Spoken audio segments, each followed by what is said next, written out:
Accident is an unplanned, unwanted, and unexpected event giving rise to injury, ill health, death, maybe damage to property, damage to the environment, or any combination of these.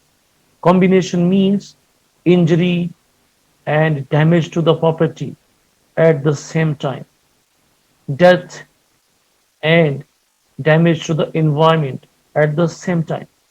There are two types of accident: reportable accident and non-reportable accident. Reportable accident means reported to the occupational safety and health authorities, government entities, regulatory bodies, police, insurance, etc. But the non-reportable accident means it is only recordable. This accident have a minor nature and it is reported, investigated, and the lesson learned is communicated only within the organization as per the approved health and safety management plan. But in the case of reportable accident, you are bound to report to the regulatory authorities.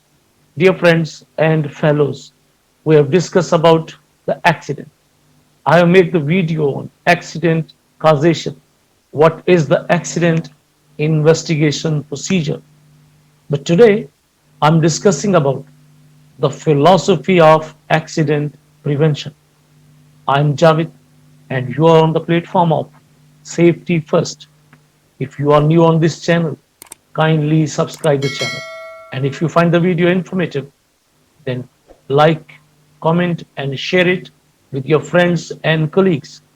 In short, we will discuss what is mean by safety. Freedom from unacceptable risk of harm is safety. What is a hazard? Source, situation, or act having potential to cause an injury or damage. That is hazard. What is risk? Probability of an event, P, multiplied by the consequences, C, equals to risk. If you are interested to know in detail about the risk and the hazard and what is the relationship between hazard and risk, between probability and the consequences, kindly click on the link that is appearing on your screen. Dear friends and fellows, a very famous theory, that is Heinrich theory. Sir Heinrich make an analysis of 75,000 accidents. He found 98% of the accidents were preventable. 10% were due to unsafe physical and mechanical conditions, while the 88% were due to the unsafe acts. If you are concentrating on the right side of the slide, there are unsafe acts and conditions. There are 300 no injury accidents. Once the management, the project team, the supervisory staff, the safety department, they are not considering 300 missed calls, then the result will be 29 minor injuries. Now, this is an alarming situation. Everybody has to open their eyes, but still, sometimes we are busy, we are interested in progress, not with the safety of our workforce or the staff. If we identify the hazards and correct the causes, there is no chance of one major injury that might be a fatality. In simpler words, you can say prior an accident to happen, there are 300 no injury accidents. There are 29 minor injury accidents. Once there is no corrective action, no one is interested to take concrete steps. Ultimately, there is a major accident, major injury, maybe disability or a death. And this is the most famous theory in accident causation by Sir Heinrich. Dear friends and fellows, Let us discuss now the fundamentals of safety. Positive framework of mind for safety responsibilities. Hazard is an inherent part of human existence. However, they are preventable at the first place.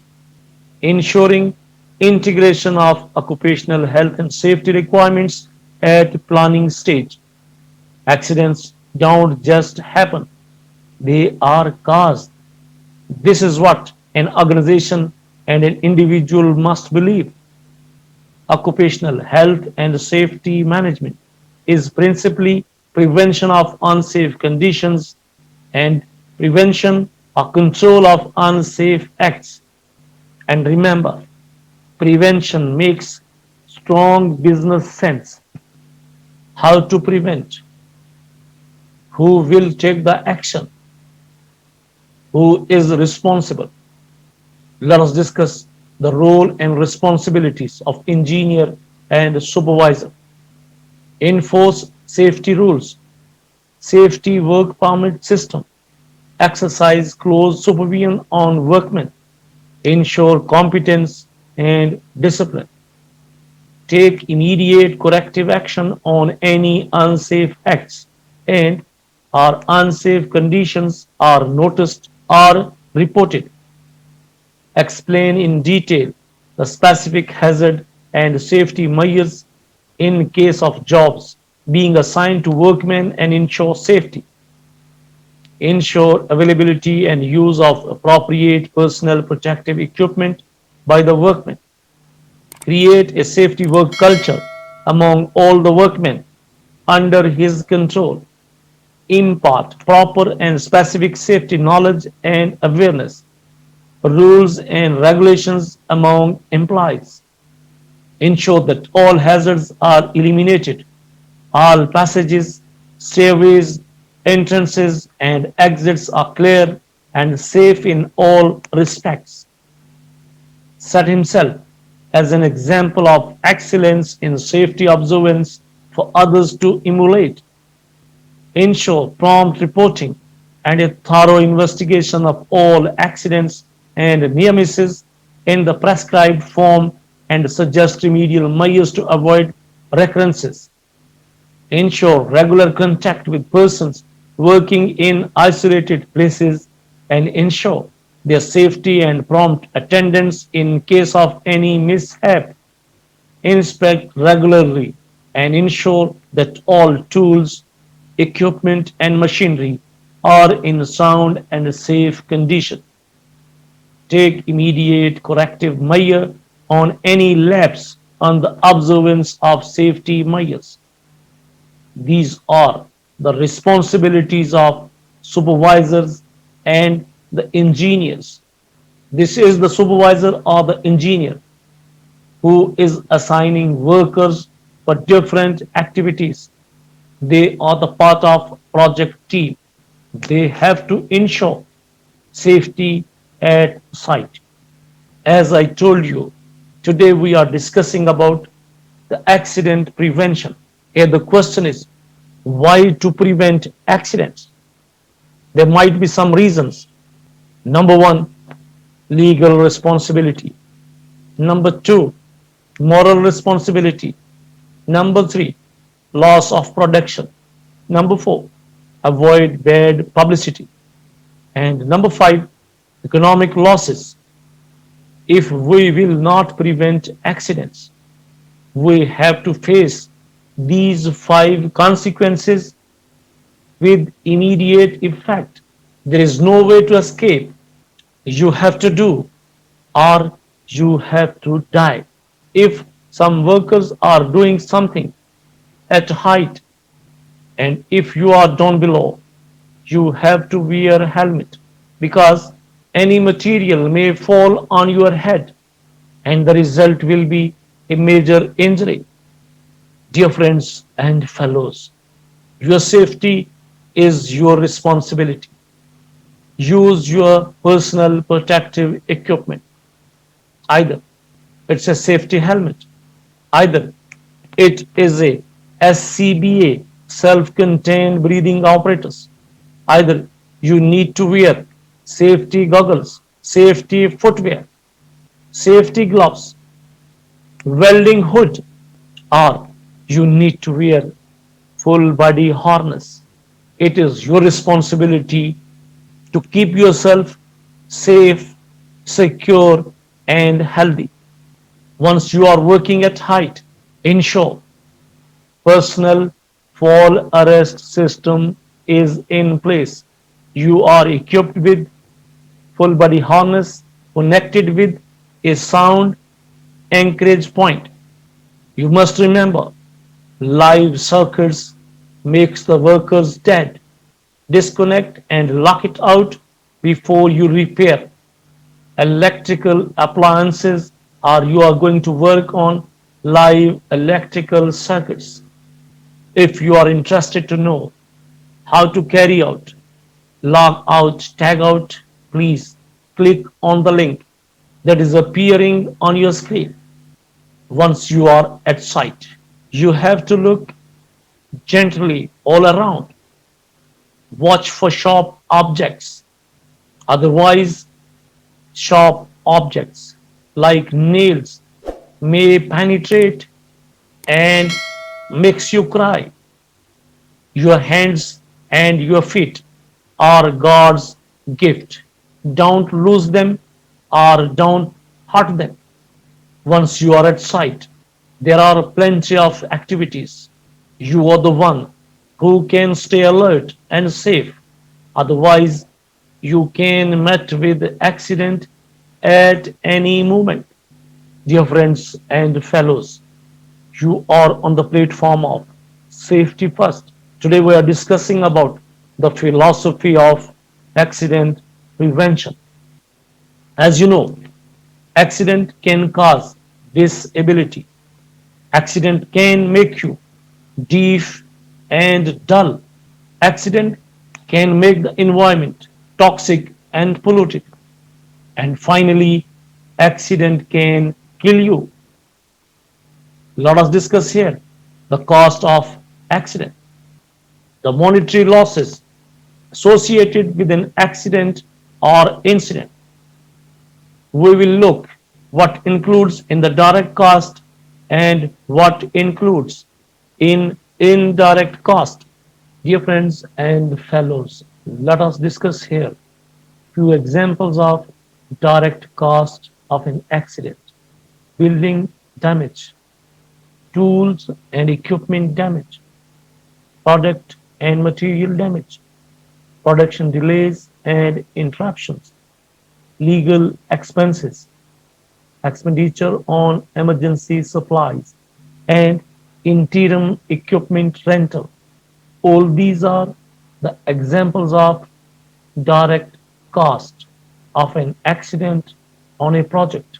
Let us discuss now the indirect costs of an accident on a business.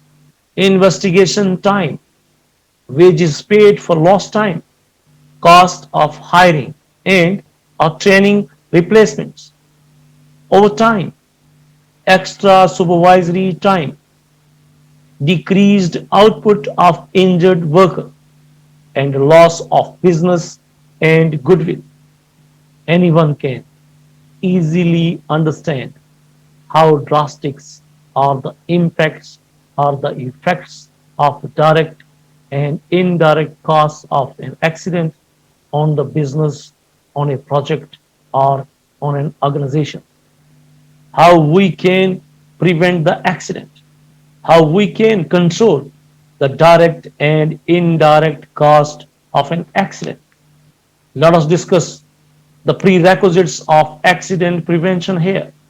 Accidents are preventive, but to prevent the accidents, you need strong commitment from top management, good safety program, established safety culture, and safety accountability at all levels and at all places throughout the organization or the project.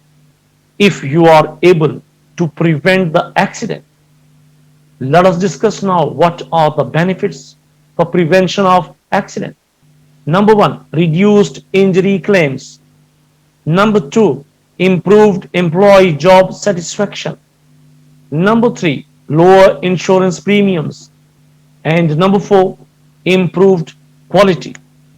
Here the question is the accident prevention so easy? Certainly not. You have to take concrete measures, some basic steps. Let us discuss three basic steps. Those are vital to prevent accidents in the workplace. Number one, hazards identification. Number two, elimination of unsafe acts. And number three, elimination of unsafe conditions. Again, the next question is how to identify hazards. By using checklists, employee observations, and through safety audits. In this way, you can easily identify the hazards at your workplace. Once the hazards are identified, it's easy to take corrective action with the support and cooperation of the project and senior management. Let us discuss now what is mean by unsafe act. 88% of accidents are caused only by unsafe acts at site. The actions of a person in a manner which vary from the accepted or legislated safe practice and create a hazard to either themselves, another person, or equipment. This is the definition of unsafe act. Have a look. These are the examples of unsafe act. Unsafe ladder, shorten in length, and the person is going at the top. What will be the result? Fall from height. Persons, they are taking rest on a beam at height. This is also an example of unsafe act. Have a look. The person is climbing with the hooks of a crane.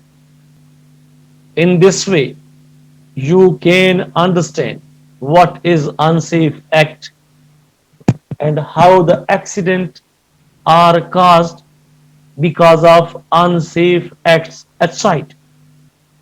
10% accidents are caused because of unsafe conditions. Let us understand now what is the definition of unsafe condition.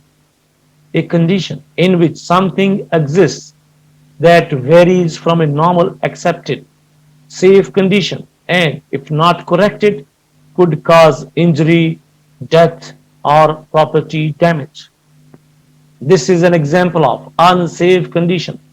There is no housekeeping. There are cables, garbage, chain, material, blockage of access. This type of site or location is always hazardous. It can cause accident anytime and it can happen to any person who will make access in such a workplace. This is another example of unsafe condition. The ladder for access is too short. Dear friends and fellows, once you are putting yourself in danger, once you are going to commit unsafe act or you are creating an unsafe condition, you know what will be the result of unsafe condition, unsafe act or unsafe behavior? Definitely the result will be a accident. Maybe it's a minor accident, maybe it's a major accident. Here I will ask one question. Why you forget at site? Once you are doing unsafe practices, why you are not memorizing that someone, maybe your mom, dad, bro, sis, wife, or kids They are waiting for you at home and they want to see you live. They love to see you singing, dancing, and playing with them. But what you are doing, you are deliberately preparing to kill yourself, and they are not willing to see your dead body. Dear friends and fellows, you are watching Safety First. Today we are discussing about the philosophy of accident prevention. Let us discuss now how to eliminate unsafe acts by personal adjustments, education and training, supervision, and with the help of discipline. How to eliminate unsafe conditions by considering safety at design stage, by guarding and fencing. Control measures are isolation by maintaining safe working condition of plants, tools, machines, and the work environment. This is the way how you can eliminate unsafe conditions. Those ultimately lead to an accident to happen. Do you know what is the safety philosophy? Number one, all injuries are preventable. Number two, management has the responsibility for preventing personal injuries. Don't discard personal protection in any case, at any place. Number three, it is possible to safeguard all operating exposures that may result in injuries. Number four, it is your responsibility to give safety training to all your workforce. In this way, they can work correctly, effectively, efficiently, and safely. Induction training and safety talks are mandatory for all workers.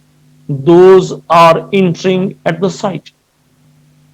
Number six, it is good business to prevent personal injuries on the job and off the job. Remember the last point of the safety philosophy that is most important. Safety must be the condition of getting employment in your organization.